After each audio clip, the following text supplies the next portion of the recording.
Sometimes the smallest act of courage happens before anyone realizes the price of staying silent. The rain had started before sunrise and never seemed to slow. Thin streams of water slid down the windows of Maple and Bean Coffee House, blurring the traffic outside into streaks of gray and gold. It was the kind of chilly October morning that convinced everyone to wrap both hands around a hot cup before saying their first words of the day. Nathan Cole sat near the front window with his 8-year-old daughter, Lucy. He still wore the reflective navy jacket from the electric company, the sleeves marked with faint scratches from years of climbing utility poles. His work boots rested beside the chair so they wouldn't drip muddy water across the cafe floor. Lucy stirred whipped cream into her hot chocolate with complete concentration. "Dad," she whispered, smiling without looking up, "do you think marshmallows melt faster when they're happy?" Nathan chuckled. "I've never met a sad marshmallow." She giggled, and for a brief moment the world outside disappeared. Those quiet mornings meant everything to him. Their apartment wasn't large. His truck had over 200,000 miles on it. Bills never stopped arriving. But every Wednesday before school, they shared breakfast here. No phones. No rushing. Just 30 precious minutes together before life demanded everything Nathan had left to give. The cafe door swung open, letting in another gust of cold air. A woman stepped inside, brushing rainwater from the shoulders of her beige wool coat. She couldn't have been older than her late 30s. Her clothes were simple, dark jeans, brown leather boots, and a cream-colored sweater beneath the coat. Nothing about her suggested wealth. She carried no designer handbag, wore no flashy jewelry, and quietly joined the end of the line like everyone else. Nathan noticed her only because she smiled politely at the elderly man holding the door behind her. Some people carried kindness so naturally that it barely made a sound. A few minutes later, everything changed. As the barista handed over 2 oversized coffees to a man wearing an expensive tailored suit, he turned too quickly. His shoulder slammed into the woman. One of the cups slipped from his hand. Coffee splashed across the floor and onto the front of his own jacket. For half a second, the cafe fell completely silent. Then the man exploded. "What the hell is wrong with you?" he shouted. The woman blinked in surprise. I'm sorry." "Sorry?" he barked. "You people never watch where you're going." Several customers looked up from their laptops. 1 or 2 frowned. No one moved. The woman glanced down at the spreading puddle. "I didn't touch you," she said quietly. "Oh, now you're calling me a liar?" His voice grew louder with every sentence. Embarrassment flushed across her face, but she didn't argue. Nathan watched Lucy stop stirring her drink. She looked at the frightened woman. Then at the angry man. Finally she looked at her father. Her small voice barely rose above the music playing through the cafe speakers. "Dad?" Nathan turned toward her. "Weren't you the one who told me?" she asked softly. "That good people don't wait for someone else to help first?" Nathan didn't answer immediately. Outside, rain tapped steadily against the glass. Inside, dozens of strangers pretended not to notice what was happening. Nathan slowly pushed back his chair. He stood. Not because he knew who the woman was. Not because he expected anything in return. But because some lessons are impossible to teach a child unless you're willing to live them first. There is a moment when an ordinary person discovers what kind of heart they truly have, and it almost never feels heroic. Nathan took one calm step forward. Then another. The angry man barely noticed him until Nathan stopped a respectful distance away. "Sir," Nathan said evenly, "I think this was an accident." The businessman spun toward him, irritation flashing across his face. "This doesn't concern you." Nathan nodded once. "Maybe not. But yelling at someone who didn't do anything wrong concerns everyone in this room." The cafe became even quieter. The espresso machine hissed in the background, sounding strangely loud against the silence.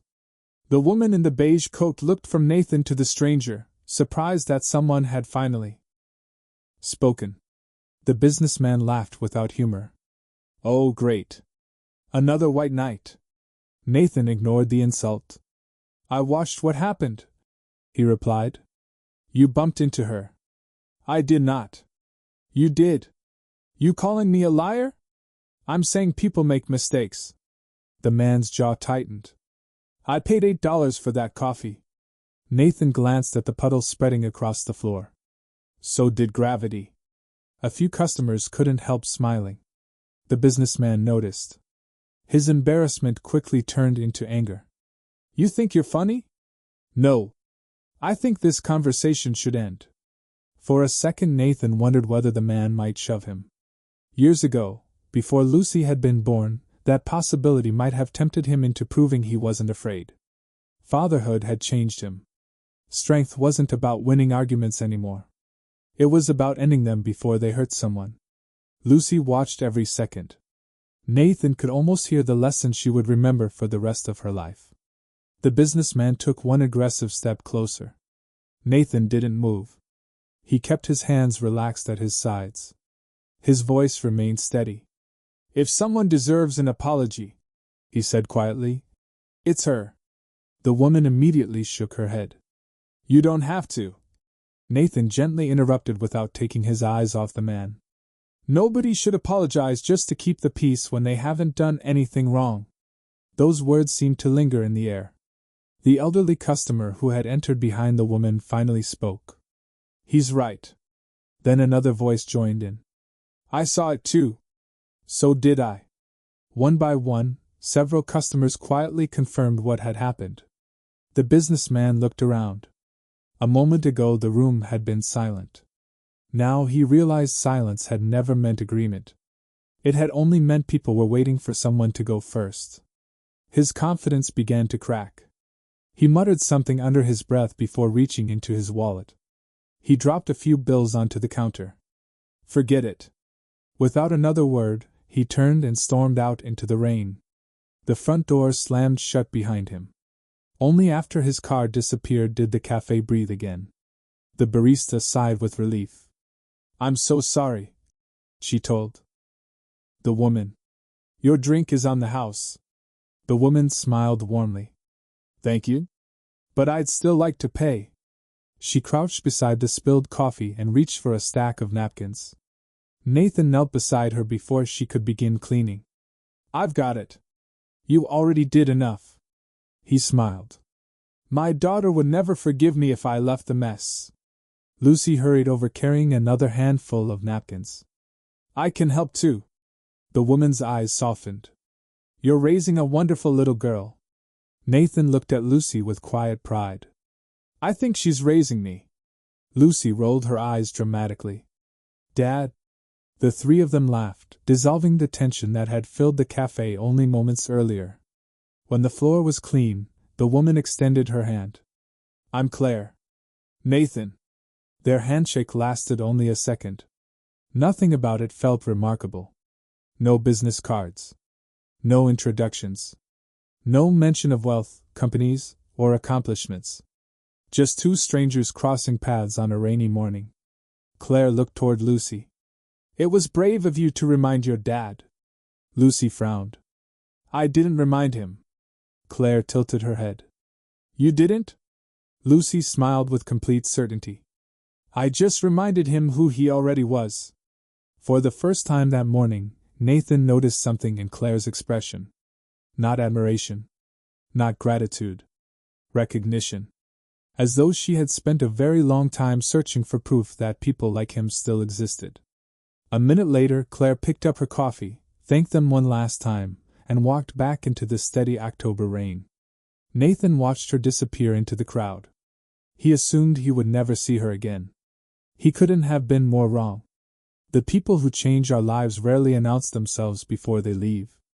By the time Nathan and Lucy stepped outside, the rain had softened into a gentle drizzle. Lucy slipped her small hand into his. Do you think she's okay? She asked. Nathan glanced toward the crowded sidewalk where Claire had disappeared only moments before. I think she will be. Lucy nodded as if that answer was enough. She skipped over a puddle. I liked her. So did I. Neither of them gave the encounter another thought. Life had a way of pushing yesterday's strangers into tomorrow's memories. By 7:30, Nathan was already climbing the steel ladder of a utility truck on the east side of town. The wind bit through his gloves. Power lines stretched above him like endless threads across a gray sky. He checked transformers, replaced cracked insulators, answered emergency maintenance calls. It wasn't glamorous work. Most people never noticed linemen unless the lights went out. Nathan preferred it that way. At lunch he sat alone on the tailgate of his truck, eating a turkey sandwich Lucy had insisted on helping make before school. Inside the paper bag was a folded napkin. She had drawn a smiling marshmallow. Across the top she had written in crooked handwriting, "Be brave today too." Nathan smiled despite himself. Some days that little note was worth more than an extra paycheck. Meanwhile, across the city, black SUVs rolled through the underground entrance of Whitmore Capital's headquarters. Executives straightened their jackets before entering the boardroom. Assistants hurried between conference rooms carrying reports worth hundreds of millions of dollars. The atmosphere was polished, controlled, efficient. Claire Whitmore entered without ceremony. No dramatic entrance. No entourage. She placed her umbrella beside the conference table and quietly greeted everyone by name. The meeting began immediately. A digital map of downtown appeared on the massive screen. "Our next acquisition package," one executive announced, "includes the Riverside Commercial District." Another slide appeared. Projected profits, construction schedules, demolition phases, estimated returns. The numbers impressed everyone. Almost everyone. Claire's attention drifted. Not to the financial projections, but to a memory. A soaked cafe floor. A little girl carrying napkins. A father who had defended a stranger without asking who she was. "Claire?" The voice pulled her back. The chief financial officer repeated the question. "Do we have approval to move forward?" Claire looked once more at the map. One highlighted block caught her attention. Maple and Bean Coffee House sat near the center of the redevelopment zone. She hadn't even realized it. "What happens to the existing businesses?" she asked. "We compensate the owners. And the tenants? They relocate. And the residents?" One executive shrugged. "Most of them eventually move elsewhere." Eventually. Such an easy word. It sounded painless when spoken inside a glass conference room. Claire closed the presentation. "We'll review the community impact before making a final decision." Several executives exchanged puzzled looks. Community impact wasn't usually the first question investors asked. But Claire wasn't thinking like an investor. She was thinking about something Nathan had said. Nobody should apologize just to keep the peace when they haven't done anything wrong. Simple words. Yet they had followed her all morning. Back at school, Lucy proudly told her teacher how her dad had helped someone. She didn't describe him as brave. She described him as normal. "My dad always says helping people is just what you're supposed to do." Her teacher smiled. "I hope he's right." That evening, Nathan picked Lucy up after work. The old pickup truck rattled as they drove home through streets glowing beneath wet pavement. They stopped at a grocery store. Compared prices. Put one brand back after realizing it cost $2 more. Counted every dollar before reaching the register. Nothing about their life felt extraordinary. Nothing suggested that, several miles away, one decision inside a corporate boardroom could soon reshape their entire neighborhood. As Nathan tucked Lucy into bed that night, she asked one last question. "Do you think we'll ever see Claire again?" Nathan switched off the bedside lamp. "I doubt it." Outside, the rain finally stopped. Neither of them knew that fate had already begun arranging their second meeting. Sometimes the second meeting begins long before two people realize they are walking toward each other. 3 days later, handwritten notices appeared in the windows of shops throughout Riverside. Public information session. Community redevelopment proposal. Thursday, 6 p.m. Nathan barely noticed one taped beside the entrance of the grocery store. He was too busy calculating whether he could afford both milk and fresh fruit this week. The neighborhood had always been modest. Family-owned restaurants. A bookstore that had survived 3 recessions. The tiny coffee shop where Lucy insisted the hot chocolate tasted luckier than anywhere else. People knew each other by first names instead of house numbers. That evening, Nathan found the same flyer tucked beneath the windshield wiper of his pickup. He unfolded it while Lucy climbed into the passenger seat. "What is it?" she asked. "I'm not sure." She leaned closer. "Does redevelopment mean something good?" Nathan smiled faintly. "It depends who you ask." Across the city, Claire stood alone inside her office overlooking hundreds of glowing lights. A thick report lay open across her desk. Not financial projections. Neighborhood demographics. Small business histories. School enrollment. Housing data. She had personally requested every page. An assistant knocked softly. "The community representatives have confirmed Thursday's meeting." Claire nodded. "And the acquisition team?" "They expect approval immediately afterward." Claire closed the file. "They'll have to wait." The assistant hesitated. "Some board members aren't happy." Claire looked back toward the city. "They don't have to be." After the assistant left, Claire reached into her coat pocket. Inside was the folded napkin Lucy had accidentally left behind in the cafe. The smiling marshmallow had faded slightly. The words remained perfectly clear. "Be brave today too." Claire smiled to herself. It was strange how wisdom sometimes arrived in crooked handwriting. Thursday evening arrived with another cold breeze. The community center filled quickly. Shop owners. Teachers. Retirees. Parents balancing restless children on their laps. Nathan almost hadn't come. But the owner of Maple and Bean had called earlier that afternoon. "They're talking about buying half the neighborhood." That had been enough. Lucy sat beside him, quietly coloring in a notebook while adults whispered nervously around them. On stage, city planners arranged microphones. Representatives from Whitmore Capital took seats behind long tables covered with blue folders. Nathan scanned the room without much interest. To him, they all looked alike. Expensive suits. Perfect smiles. Polished speeches. People who probably never worried about grocery budgets. The meeting began. Slides appeared across a large screen. Modern apartment towers. Retail spaces. Beautiful parks. Economic growth. Tax revenue. Everything looked impressive. Until someone raised a hand. "What happens to the businesses already here?" another asked. "Where are we supposed to go?" A third voice trembled. "My family's owned our bakery for 42 years. The answers sounded practiced. Relocation assistance. Fair compensation.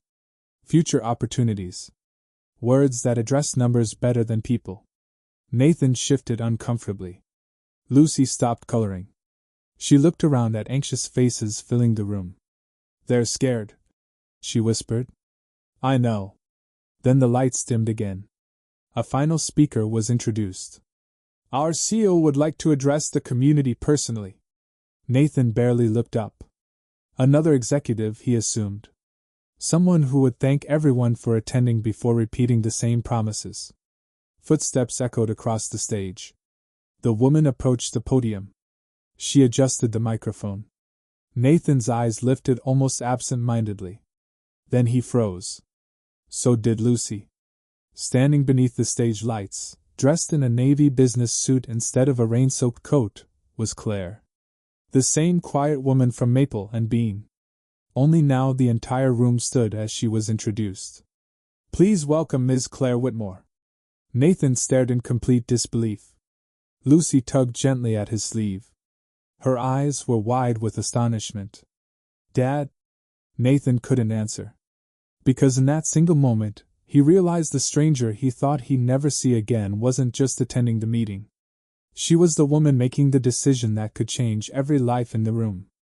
The greatest surprises are not the ones that reveal who someone is. They reveal who we have already become. For several long seconds, Nathan couldn't hear a single word Claire was saying. The applause faded into distant noise. His thoughts returned to the rainy morning at Maple and Bean. The soaked coat. The quiet smile. The woman kneeling beside him to clean. Spilled coffee. None of it had been an act. She really had cleaned the floor herself. Lucy leaned closer. Dad? I know. She's the boss? Nathan slowly nodded. It looks that way. On stage, Claire thanked everyone for coming. She didn't begin with charts. She didn't begin with profits. Instead, she looked across the crowded room as though she wanted to understand every face before speaking. I know many of you are worried, she said. And you deserve honest answers. The room settled into silence. Claire continued. This neighborhood is more than buildings on a financial report. It is families. It is memories. It is small businesses built over decades. It deserves to be treated with respect. Several residents exchanged surprised glances. Those weren't the words they had expected from a billionaire CEO. Claire's executives shifted uneasily behind her. This wasn't the speech printed inside their presentation folders. One board member quietly whispered to another. Claire ignored them. She invited questions. Immediately, hands filled the air. A retired teacher asked whether affordable housing would disappear. A restaurant owner worried about rent. A young mother asked whether children would have to change schools. Claire answered each question carefully. Sometimes she admitted she didn't know yet. Sometimes she promised to investigate instead of pretending certainty. Nathan noticed something unusual. She never rushed anyone. When an elderly man struggled to explain his concerns, she waited patiently until he finished. No one interrupted him. Lucy smiled. I still like her. Nathan looked toward the stage. So do I. Then the owner of Maple and Bean stood. Her hands trembled around the microphone. My cafe doesn't make millions. But my husband built it before he passed away. It isn't just a business. It's where my grandchildren learn to bake cookies. It's where people gather after funerals. It's where birthdays begin. If it disappears... She couldn't finish. The room remained completely still. Claire looked toward the cafe owner. Then, almost without thinking, her eyes drifted farther into the audience. They found Nathan. For only a heartbeat. Either of them smiled. Neither nodded. Yet both instantly recognized the other. Claire remembered the man who had defended someone with no expectation of reward. Nathan remembered the woman who had quietly thanked everyone before disappearing into the rain. The connection lasted only a second before Claire returned her attention to the microphone. I would like to visit every affected business personally before any decision is finalized. A murmur spread through the audience. One executive leaned toward her. Claire, he whispered, forgetting the microphone could still catch part of his voice. That could delay the project for weeks. She answered without lowering the microphone. Then we'll take weeks. The room erupted into spontaneous applause. Not because the project had been cancelled. It hadn't. Not because anyone had received guarantees. They hadn't. People applauded because, for the first time, they felt someone powerful had chosen to listen before deciding. After the meeting ended, residents slowly gathered their coats. Nathan picked up Lucy's backpack. I think we should go. Before they reached the exit, a familiar voice called from behind. Mr. Cole? Nathan turned. Claire was walking toward them alone. No assistants. No security. No executives. Just Claire. She smiled exactly as she had inside the coffee shop. I'm glad I found you. Nathan returned the smile, though disbelief still lingered on his face. I wasn't expecting this. Claire glanced down at Lucy. Neither was I. Lucy grinned. I knew we'd see you again. Claire laughed softly. I was hoping you might say that. Around them, dozens of people continued leaving the community center, unaware that an ordinary conversation was about to begin, one that would quietly influence every decision still waiting to be made. Respect grows quietly. It does not arrive with applause. It reveals itself in the way people choose to listen. The hallway outside the community center had almost emptied. Volunteers folded chairs. Children chased one another toward the parking lot. The tension of the meeting slowly dissolved into scattered conversations. Claire stopped a few feet from Nathan and Lucy. For a moment, none of them spoke. Then she smiled. "I owe you both an apology." Nathan looked puzzled. "For what?" "I introduced myself as Claire." "You did. I neglected to mention the rest." Lucy giggled. "You forgot the billionaire part." Claire laughed, the sound genuine and unguarded. "I suppose I did." Nathan shook his head. "It wouldn't have changed anything." She searched his face, wondering if he meant it. "You really didn't know who I was?" "No." "And if you had?" Nathan answered without hesitation. "I still would have stepped in." Claire believed him immediately. Not because of what he said. Because she had already seen him prove it. She turned toward Lucy. "And you?" Lucy smiled. "I just didn't want anyone being mean." Claire knelt until they were nearly eye level. "I've attended hundreds of meetings. I've met presidents, investors, famous athletes. But very few people remind adults how simple kindness can be." Lucy looked embarrassed. "I was only helping." "I know." Claire stood again. "Sometimes only helping changes everything." Nathan slipped his hands into his jacket pockets. "I appreciate what you said in there." Claire glanced back toward the meeting room. "I'm not sure everyone else did." One executive exited the building carrying a stack of folders. He noticed Claire speaking with Nathan. A brief look of confusion crossed his face before he continued toward the waiting cars. Claire lowered her voice. "They think I'm delaying a profitable project." "Are you?" "I'm making sure we understand what we'd lose." Nathan looked toward the neighborhood stretching beyond the parking lot. "It's easy to replace buildings." She nodded. "Not memories." For a moment, neither of them spoke. The silence wasn't uncomfortable. It felt thoughtful. Claire finally asked, "Would you be willing to show me around Riverside tomorrow evening?" Nathan blinked. "You mean personally?" "I've read reports. I've studied maps. But reports don't tell me where children buy birthday cupcakes. They don't tell me who sits on which park bench. They don't tell me why a coffee shop matters." Nathan considered the request. "You could send assistants." "I could. But..." They'd notice different things. Lucy tugged gently on Nathan's sleeve. "Dad." He smiled. "I know." Turning back to Claire, he nodded. "We can show you." Claire's expression softened with relief. "Thank you." The next evening arrived beneath clear autumn skies. Nathan met Claire outside Maple and Bean. This time there were no bodyguards. No black SUVs. She arrived alone in a modest sedan. She wore jeans, a dark sweater, and comfortable walking shoes. "You look different," Lucy observed. Claire smiled. "So do you." Lucy frowned playfully. "I look the same." "You look even happier." Their walk lasted nearly 2 hours.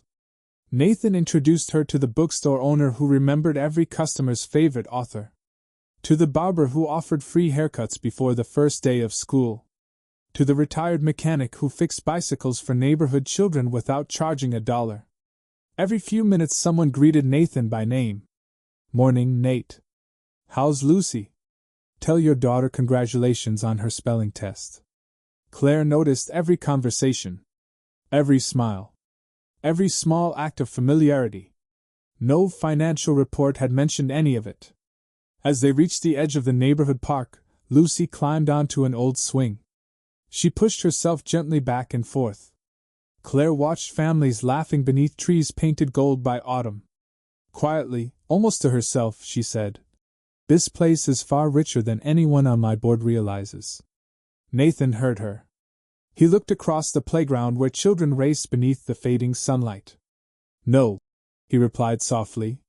"They just measure wealth differently." Claire didn't answer. She simply stood there, watching the neighborhood with new eyes, realizing that the most valuable assets were the ones no spreadsheet could ever calculate. Real change rarely begins inside boardrooms. More often, it begins when people are willing to see what they once overlooked. The following Monday morning, the conference room at Whitmore Capital felt different. Not because the numbers had changed. Because Claire had. Large maps of Riverside covered one wall. Projected profits filled another screen. Several executives waited impatiently as Claire entered, carrying a simple notebook instead of the thick financial binders they expected. The chairman spoke first. "We've already lost valuable time." Claire calmly took her seat. "No.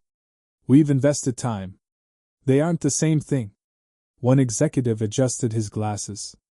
"The neighborhood tour was unnecessary." Claire opened her notebook.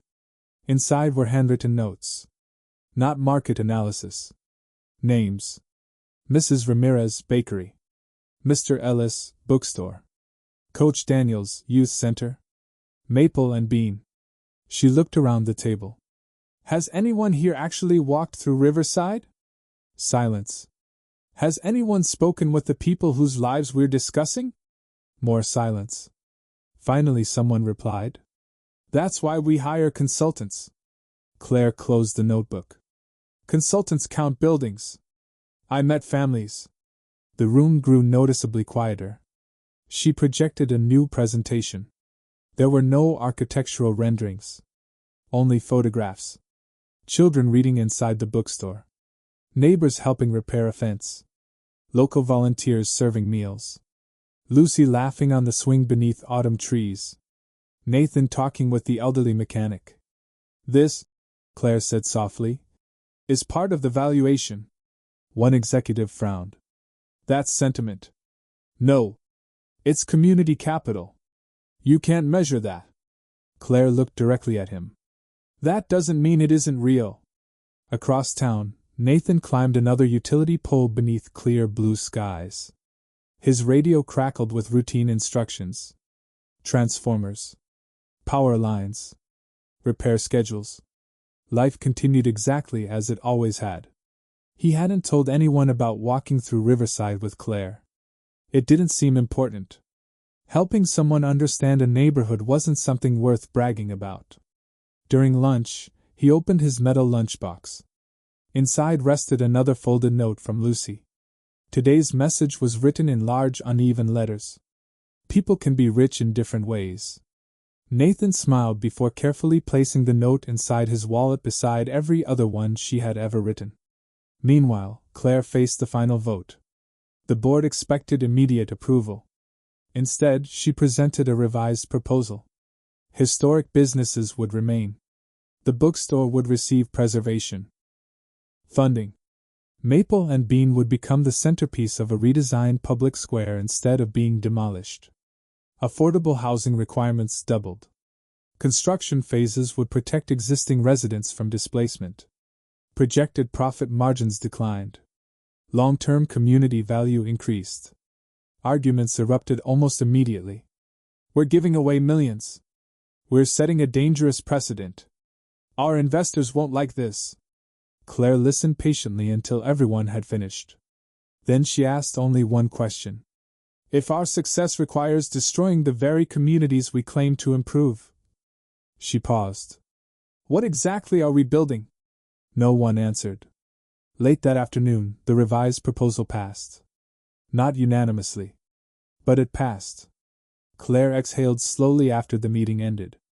She wasn't celebrating. She simply felt at peace. As she left the building, her phone buzzed. A message from the Maple and Bean owner. Someone from City Hall had quietly shared the news. "Thank you for seeing us." Claire stared at the screen for several moments before slipping the phone into her pocket. She knew the thanks didn't belong to her alone. If Nathan had walked past a stranger on that rainy morning, if Lucy hadn't reminded her father who he truly was, none of this would have happened. That evening, Nathan picked Lucy up after school. She climbed into the pickup carrying a drawing rolled beneath one arm. "I made something. For me? For both of you." She unrolled the picture across the dashboard. 3 people stood beneath colorful umbrellas outside a tiny coffee shop. Nathan, Lucy, Claire. Above them, Written in careful block letters were the words, "One person helping another can change a whole neighborhood." Nathan looked at the drawing for a long moment before starting the engine. Neither he nor Lucy realized how true those simple words had already become. And neither of them knew that one final surprise was still waiting, one that had nothing to do with money, and everything to do with the family they had quietly begun to create around kindness. The most meaningful rewards are rarely announced.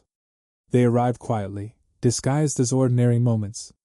A week after the board approved the revised redevelopment plan, Riverside felt lighter. The bookstore displayed a handwritten sign that read, "See you for another 50 years. Maple and Bean placed fresh flowers beside its front door every morning. Parents chatted more easily at the playground. No one believed every challenge had disappeared. Construction would still come. Changes would still happen. But now people believed they would have a voice in those changes." One crisp Saturday morning, Nathan and Lucy walked to Maple and Bean for breakfast. The familiar smell of cinnamon and fresh coffee greeted them before they even reached the entrance. The owner welcomed them with a smile. "I've been waiting for you." Nathan looked surprised. "For us?" She nodded.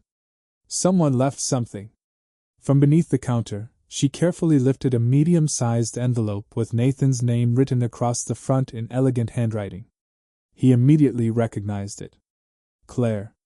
Inside was a folded letter. Nathan opened it slowly. The first line made him pause. "Dear Nathan and Lucy, thank you for reminding me why leadership begins with listening." There was no mention of billion-dollar investments. No discussion of board meetings. Instead, Claire wrote about the rainy morning when a father chose kindness without knowing who she was. She wrote about Lucy's simple words. About walking through Riverside. About rediscovering the purpose she had nearly forgotten beneath years of business success. At the bottom of the letter was one final sentence. "Some people change a company. You change the person leading it." Nathan folded the letter carefully. Neither he nor Lucy spoke for several moments. Finally Lucy whispered, "I think she means it." "I know she does." The cafe owner smiled knowingly. "There's something else." She pointed toward the front window. Outside, Claire stood waiting on the sidewalk. She wasn't wearing a business suit. She carried a small paper bag from the neighborhood bakery. When Nathan and Lucy stepped outside, she handed the bag to Lucy. "Chocolate muffins." Lucy laughed. "You remembered." "I remember important things." They found an empty bench overlooking the small town square. Children played nearby while autumn leaves drifted across the pavement. For a while they simply talked. Not about business. Not about money. About favorite books. Lucy told Claire about school. Nathan shared stories from repairing power lines after storms. Claire admitted she had forgotten what an ordinary Saturday morning felt like. "It has been years," she confessed, "since I spent time somewhere that expected nothing from me." Nathan smiled gently. "Maybe that's why you liked it here." She nodded. "Maybe." Lucy reached into her backpack.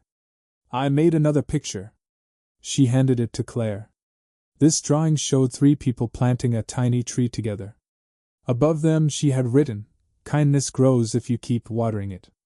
Claire stared at the drawing longer than anyone expected. Her eyes shimmered slightly. "I've received paintings worth millions." She looked at Lucy. "But I don't think I've ever received anything more valuable than this." Nathan watched the exchange quietly. He realized something had changed. Not just in Claire. In himself. The woman he had once seen as a stranger no longer felt distant. She had become a trusted friend. Someone who understood that strength could be gentle. As the afternoon sun settled lower over Riverside, the 3 of them walked through the neighborhood once more. Neighbors waved. Children shouted greetings. No one saw a billionaire. No one saw a utility worker. No one saw headlines or bank accounts. They simply saw 3 people walking together. And perhaps that was the greatest measure of success any of them could have hoped to achieve. Sometimes the richest life is not built by earning more. It is built by belonging somewhere that reminds you who you were always meant to be. Every life is measured twice. Once by what it earns, and once by what it leaves behind. Late October painted Riverside in shades of amber and gold. The redevelopment signs had changed. They no longer announced demolition. Instead, they read, "Building together with the community." People paused to read them with quiet smiles. The words were simple, but everyone knew they represented something far greater than a construction project. One afternoon, Maple and Bean celebrated its anniversary. Neighbors filled every table. Children decorated paper cups with colorful drawings. The bookstore donated free novels. The bakery delivered trays of warm pastries. The little coffee shop that had almost disappeared had become the heart of the celebration. Nathan arrived after work, still wearing his utility uniform. Lucy ran ahead to join the other children. Claire entered a few minutes later. No announcements followed. No one introduced her as the billionaire behind Whitmore Capital. The owner simply waved and called out, "Claire, your usual table is waiting." She smiled. For the first time in years, she was known for something other than her title. As the afternoon unfolded, the cafe owner tapped a spoon gently against a coffee mug. The conversations faded. "I'd like to thank 3 people." She looked toward Nathan. "One father." Toward Lucy. "One little girl." And finally toward Claire. "One woman who remembered that success means serving people, not replacing them." The room erupted into warm applause. Nathan looked uncomfortable. Claire did too. Lucy clapped the loudest. Afterward, the owner handed Lucy a framed copy of her drawing. The one that read, "One person helping another can change a whole neighborhood." "It belongs here," the owner said. "I'm hanging it on this wall." Everyone watched as the drawing found its place beside old photographs of the cafe through the years. It wasn't painted by an artist. It wasn't expensive. Yet somehow it became the most meaningful decoration in the room. As evening settled, Claire stepped outside with Nathan. The streets glowed beneath rows of golden leaves.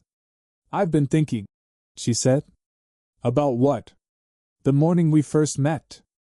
Nathan smiled. "I was just buying coffee." "So was I." She laughed softly. "Funny how life works. If either of us had chosen a different cafe. If it hadn't rained. If Lucy hadn't spoken." Nathan nodded. "But she did." Claire looked toward the warm light shining through Maple and Bean's windows. "I spent years believing I changed people's lives through large decisions." She paused. "Now I think the biggest changes begin with very small ones." Nathan looked at his daughter, laughing inside. "I've always hoped Lucy would grow up believing kindness matters," Claire answered quietly. "She already convinced me." A few moments later, Lucy burst through the cafe door carrying 3 steaming cups of hot chocolate. "I got enough for everybody." Nathan laughed. "You planned ahead. I learned from both of you." The 3 of them stood together beneath the cool October sky. No speeches. No headlines. No cameras. Just 3 ordinary cups warming cold hands. Months later, visitors to Riverside often asked why the neighborhood felt different. Some pointed to the restored bookstore. Others admired the thriving coffee shop or the renovated town square. But the people who had lived there longest always smiled before answering. It started with kindness. Not with money. Not with power. Not with influence. Just kindness. And somewhere inside Maple and Bean, framed carefully on the wall where everyone could see it, a child's drawing continued reminding strangers of a truth that never grows old. One person helping another can change a whole neighborhood. Because in the end, Nathan was never remembered as the man who met a billionaire. Claire was never remembered as the billionaire who saved a neighborhood. They were remembered for something far more lasting. They chose compassion before they knew the outcome. And that choice became the greatest inheritance any of them could ever leave behind.